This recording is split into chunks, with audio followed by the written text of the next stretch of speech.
Баршаңызға қайырлы күн, құрметті менің оқырмандарым. Мен бүгін сіздермен тағы бір видеомен бөліскім келіп тұр. Бүгін біз қамыр илейміз. Бұл қамыр пиццаға қолдануға болады, жаңа бауырсақтар пісіруге болады. Әр келіншектің, әр әйел адамының тоңазытқышында қамыр болу керек деп ойлаймын. Дайын тұрса, кез келген уақытта бауырсағымызды пісіреміз, кез келген уақытта пиццамызды да жасай саламыз. Сондықтан дайын тұратын сондай керемет, түлпілдеген, ашытылған қамыр жасаймыз бүгін. Мен бүгін өзім пицца пісірейін деп тұрмын, кішкене бауырсақ пісірейін деп тұрмын балаларға. Сондықтан соның қамырын сіздермен қалай илеймін, қалай қамырын істеймін, соның бәрін сіздермен бөліскім келіп тұрмаған. Қамыр илеуге қазір бәріміз білеміз, ашытқымыз керек. Құрғақ ашытқы, оны бір үлкен қасықпен жарты қасық, кіші қасықпен 1,5 қасық. Содан кейін қантымыз 2 ас қасық. Және мен қамыр ашытқан кезде, қамыр илеген кезде, оған үйде қалған жаңағы сары май, мынадай нелеріміз, айрандарымыз қалып кетіп жатады, сүттеріміз қалып кетіп жатады. Соны холодильникте тұрса, мен оны осылай нанға қосып жіберемін. Қамыр илеген кезде қосып жіберемін. Сол қазір енді соның жаңағы қамырға қалай қосамыз, қалай дайындаймыз суын, соның барлығын қазір рет-ретімен көрсетейін. Ал енді осы қамыр илеуге бізге ең бірінші су құйып аламыз. Ыстық суымызды, майымызды ерітуіміз керек. Кішкене ыстық суымызды құйып аламыз. Өйткені мен бұның үстінен сүтімді қосам.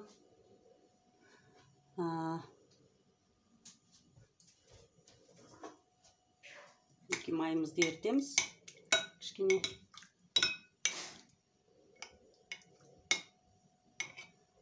Барлығын араластырамыз.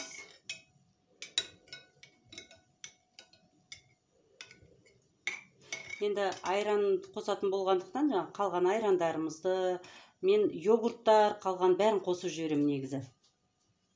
Өйткені қамыр одан дәмді болмаса, жаман болмайды, дәмсіз болып қалмайды. Бұның үстінен кішкене жылы суымды құяйын. Өйткені мынау құйған суым қатты ыстық су. Құйған сүттерім бәрі, айрандарым іріп кетпес үшін. Мінекей мынау қалған сүт, сливки, 10% сливки қалған. Сонда қосып жіберем. Қамырым өте дәмді болады, өте керемет болып шығады. Осылай қалған үйдегі бәрі кез келген хозяйканың үйінде, кез келген адамда осылай кездеседі бұндай жағдай. Жаңағы йогурт алып жатамыз, питьевой йогурт дейміз, ішетін. Солардан қалып кетіп жатады. Айран, мысалы, ішкеннен қалып кетіп жататындар бар. Сондықтан соның барлықтарын өстіп қосып жібереміз нанға. Қалған майларды қосып жібереміз үйде. Сонда қамырымыз өте дәмді болады. Мінекей, осылай жақсылап араластырамыз.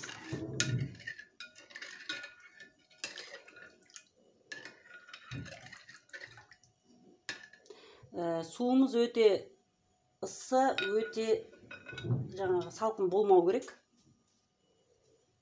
Өйткені ыссы болса дрожжымыз күйіп кетеді, жаңағы ашытқымыз қатты ыстық болса. Ал қатты суымыз салқын болса, нанымыздың ашуы ұзағырақ болып кетеді.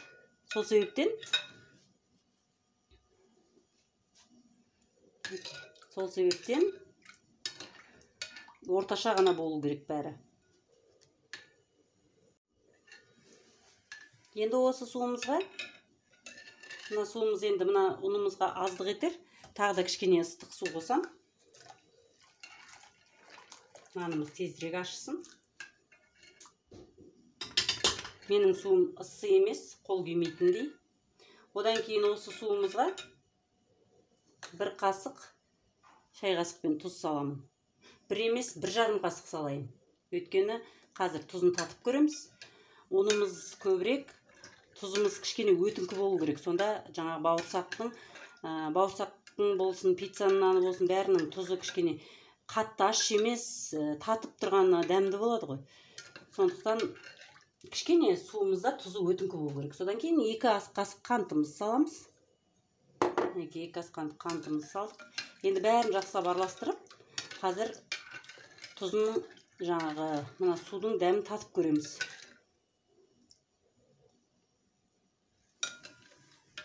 Тағы да тұз қосу керек. Кішкене тұз қосамыз тағы да. Сонда бізде 2 ас қасық. Құйған суларыңызға қарай, дәміне қарай тұз саласыздар ғой. Мен суды мысал үшін қазір ұнға қарай, жаңа қанша ұн аламыз, сонша ұнымызға қарай, мысалы 2 килограмм ұн болатын болса, соған 1,5 литр су кетуі мүмкін, мысалы. Сондай мөлшерде есептейміз. Тұзы тағы да сәл-сәл қосуым керек. Осылай тұзын татып отырамыз. Қатты ащы болмау керек. Тұзы бірақ өтіңкі болу керек. Кішкене өтіп тұру керек. Енді мен бұған осы дайын болған суымызды енді қамыр илей бастаймыз. Мен мына аштықыны бұл жерде мына кіші қасықпен 1 қасық аштықымыз бар мынаның ішінде. Осы аштықымызды мына ұнның үстінен себелеп салам. Өйткені суға кейбіреулер суға салып жаңағы нетіп жатады, аштықыны көбейтіп жатады, қопыстып. Бірақ мен осы ұнның үстінен салам. Енді әркімнің аштуы әрқалай ғой. Мынанды. Мінекей. Енді жақсылап қасықпен араластырып аламыз. Соңынан қолымызбен нанымызды, қамырымызды илейміз. Енді бұл қамыр илеген кезде қатты илемеу керек. Қатты жұмсақ та болмау керек. Қамыр иленгенде. Қатты жұмсақ болса, тіптен жаңағыдай жұмыс істеу қамырмен қиынға түсіп кетеді. Қатты билеп алсақ, нанымыз көтерілмейді, бауырсағымыз көтерілмейді. Жаңағы кез келген қамырды қолданған тағамдарымызда жаңағы қамырымыз көтерілмей жатады. Ол қатты жұмсақ болғандықтан. Неге осылай? Тағы да қалған ұнымызға суымызды құйып, тағы да илеп аламыз. Дәл осындай әдіспен барлық ұнымыз біткенше араластырып шығамыз.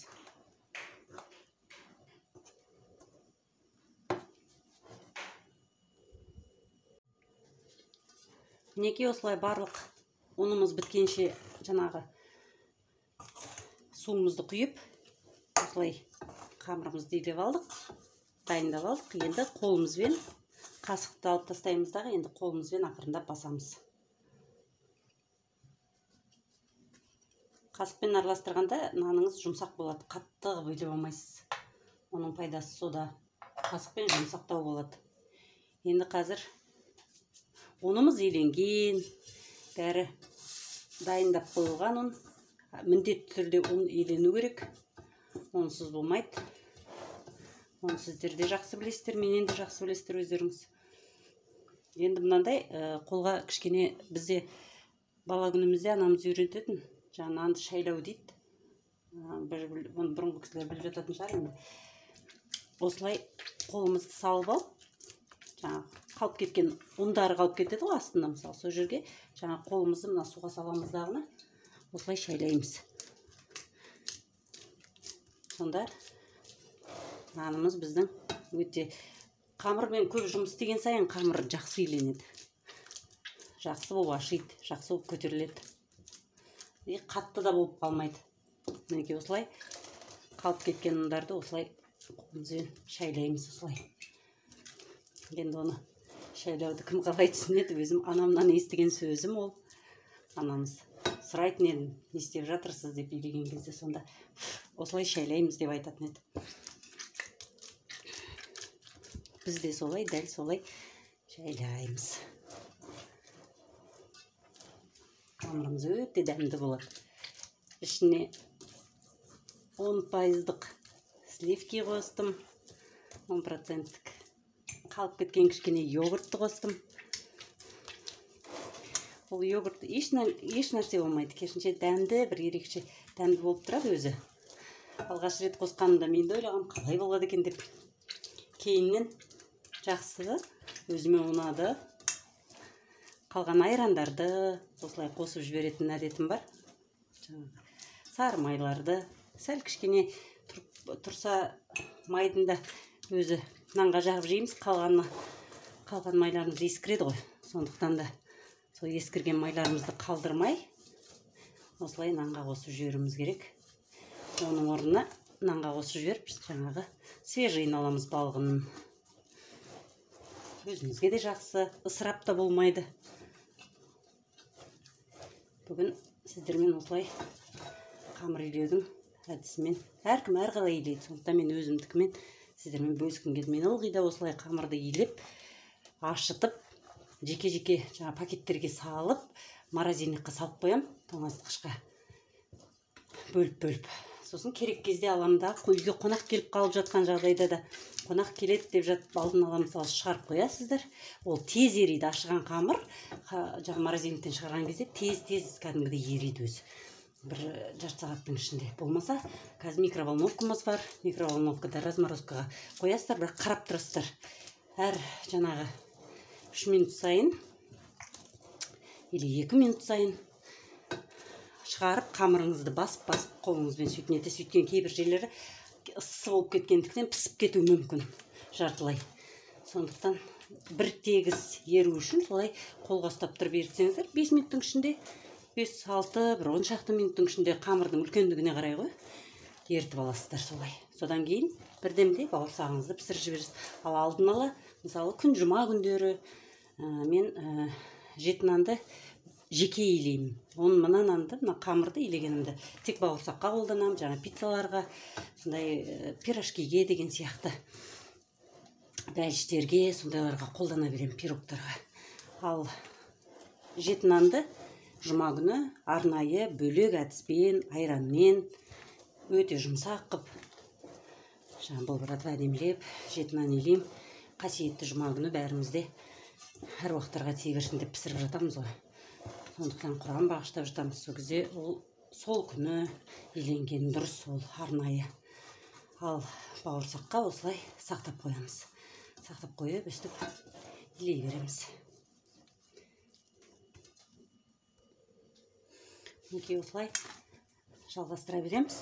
Қамырды көбірек тындырып барып осылай илей берсек, юғанған қамыр өте дәмді болады, күшті көтеріледі. Осылай баяда анамыз айтушы еді, табағымыз, илеген табағымыздың шеті тап-таза болу керек, шықпау керек деп, қолдарың таза болу керек деп. Сонда нанның июі қанды деген сөз, қамырдың июі қанды деген сөз деп айтатын. Сол июін қандырып илеу керекпіз міне. Осылай шеттерін тап-таза қылып, мәселе тазалықта емес қой, ол жаңағы өзінің бұл осылай тазалап, осылай жабыспаған сайын қамырдың июі қанады екен. Бәрі анамыздың айтқан құлағымызда бәрі жатталып тұр. Соны бір адам болмаса бір адам көреді, бір адамға ұнаса бір адамға ұнамай жатады. Мысалы, енді ұнатып жатсаңыздар, мен каналымды жаңадан аштым. Каналыма тіркеліп, менің әлі алдағы уақытта көптеген рецепттермен бөлісетін боламын сіздермен. Әртүрлі қарапайым, қолда бар жаңағы тағамдармен, қолда бар көкөністермен, оңай, жеңіл, дәмді болып пісетін, жылдам пісетін тамақтармен бөлісуге тырысамын. Ортасында жаңағы қиынырақ тамақтарымызбен де бөлісіп жатам. Сондықтан каналыма тіркеліп, алдағы уақытта жіберіп алмас үшін сақтап қойсаңыздар болады. Ұнаса лайк басыңыздар. Өстіп мен де каналымды ашып, сіздермен бөлісіп, өзім де ісімді алға бастыруға жөн көрдім. Мінекей осылай илей береміз. Өздеріңіз байқағандай міне қамырымыз тынып келе жатыр. Осылай өздеріңіз көріп тұрғандай міне қамырымыз мүлдем қолға жабыспайды. Илеген сайын, июі қанған сайын Сонымен болды. Тағы бір айта кететін жайт, қамырды ашыту барысында қазір қолға тиіп атқан кезде қамырыңыз жылы болып тұру керек. Кей кезде осылай асықпай істеп атқан кезде қамырымыз суып қалса, оның ашуы да қиын болады, кішкене уақыт созылады. Ал қазір мына қамырым жарты сағаттың ішінде 1 сағатқа жетпей тез көтеріледі. Өйткені жып-жылы біріншіден, екіншіден ию қанып керемет болып үйленген. Сондықтан да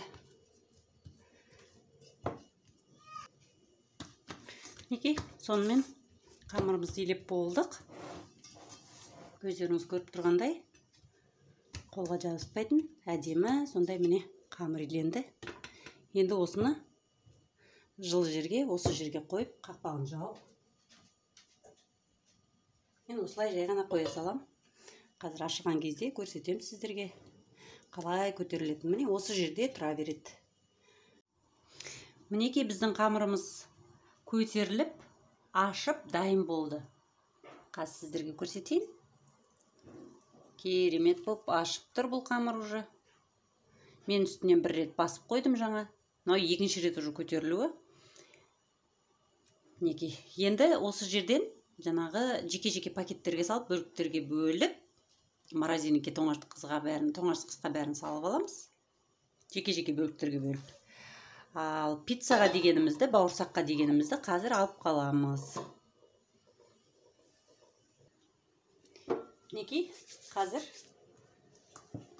қамырымыздан бөліп аламыз. Мынау бір қуырым бауырсақ бізге, өстіп-өстіп бөліп дайындап алайық.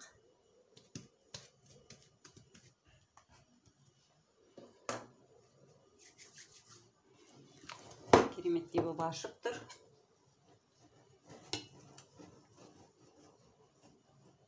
Мынаны бүгінгі пісіретін пицца қалып қалам.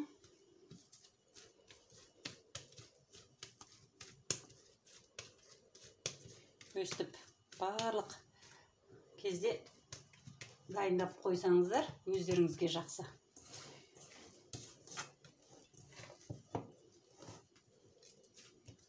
Мынау тағы бір қуырым бауырсаққа. Алғанға да, еріткенге де ыңғайлы. Ала саластыр, қажеттісін ғана алып. Ерте саластыр. Содан кейін 4-5, мысалы мен қазір пицца пісіретін болғандықтан оған кішкене үлкенірекін алып қалам. Ал негізі осылай мен 6 бөлікке бөліп алам негізі. Осы бір кіші табағынан 6 бөлікке бөлінген жаңа қамыр шығады. Сол қамырдан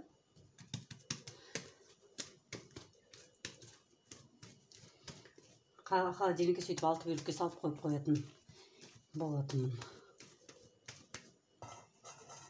Мінекей, қазір енді 4 бөлікке бөліп қойдым. Өйткені мен қазір пиццаға керек болады. Қалғандарын енді морозильникке салып аламын, жеке-жеке пакеттерге салып.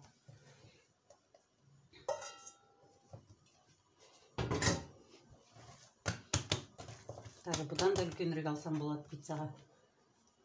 Сәл кішкене қосып жіберейін. Осы маған қазір. Өйткені пицца деген сатып алып жесек өте жұққа сөйтіп жейміз ғой. Ішінде қамыр жоқ болып. Ал мен үйде жасаған кезде тойымды, сондай дәмді өте жасап көріңіздер. Өте керемет болып шығады. Сочный. Ішінде жаңа начинкасымен өзімізге ұнайды. Балалар да, жолдасым да бәрі жақсы көретін ең сондай керемет пицца. Бұның ішіне сіздер барлығын қоса бересіздер ол пиццаға. Мінекей осылай бөліп, жеке-жеке бөліктерге бөліп алдық. Енді пакеттерімізге салып, морозильникке салып аламыз бәрін.